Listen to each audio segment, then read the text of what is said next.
ሰላም ቤተሰብ እንዴት ናችሁ? ደህና ናችሁ ወይ? እኔ በጣም ደህና ነኝ፣ እግዚአብሔር ይመስገን። ባላችሁበት ሰላማችሁ ብዝት ይበልኝ። እንግዲህ በሀይሚዬ ቤት አሁን ለቀዋል ማለት ነው። በነገራችን ላይ በጣም ዘግይተው ነው የለቀቁት። እንግዲህ እንደምታዩት ትናንትና በተፈጠረው ችግር ብሩኬ ከተፈጠረ በኋላ ከዛ ሰዓት በኋላ እንግዲህ በጣም ተጨናንቆ እንዳመመውና ሆስፒታል እንደገባ ነው እንግዲህ ፍፄ የነገረን። እንደምታዩት ተኝቷል። እንዲነቃም አልቻለም። በጣም ተጨናንቆ ስለነበር ነው ያለው ብሩኬ እንትና ፍፄ ማለት ነው። እና ብዙዎቻችሁ ባልገባችሁ ነገር ብዙ ነገር እያላችሁ ነው ብሎ ሲያስተላልፍ የነበረው።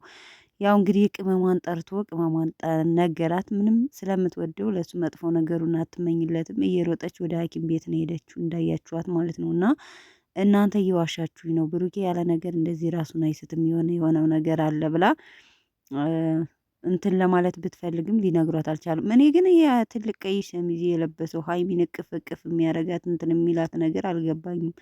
በሰላም ነው አይታችሁታል። በር ሊያስወጣትም አኳኋኑ ትናንትም የሆነ ጸጉሯ ላይ እንትን ሲል አላማረኝም።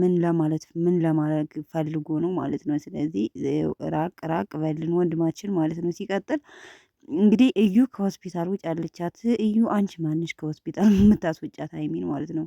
እሷ ታስወጣሽ እንጂ አንቺ ቅመሟን ልታስወጫት አትችይም። ሁለታቸውም እንዳይጋጩ ብሩቄ በሰላም እንዲተኛ ለማስወጣት ፈልገው ነበር፣ ግን እምቢ ብላለች ሀይሚ። እኔ ብሩኬን ትቼ አልወጣም፣ እዩም ደግሞ እሷ ትውጣ እንጂ እኔ አልወጣም እያለች በጣም እንትን ሲሉ ነበር። እንግዲህ ብራዬ ምንድን ነው የምንለው?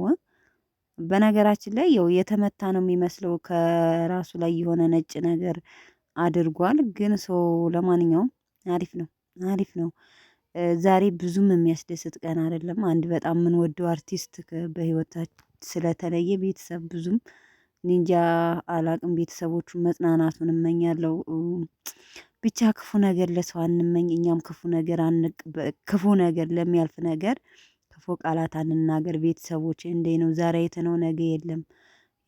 ሞት እንደዚህ ነች በቃና በተቻለ መጠን እንደው ብንችል ጥሩ ነገር ብናደርግ የተሻለ ነው ብዬ ነው የማስበው ማለት ነው። እና ቤተሰቦች እወዳችኋለሁ።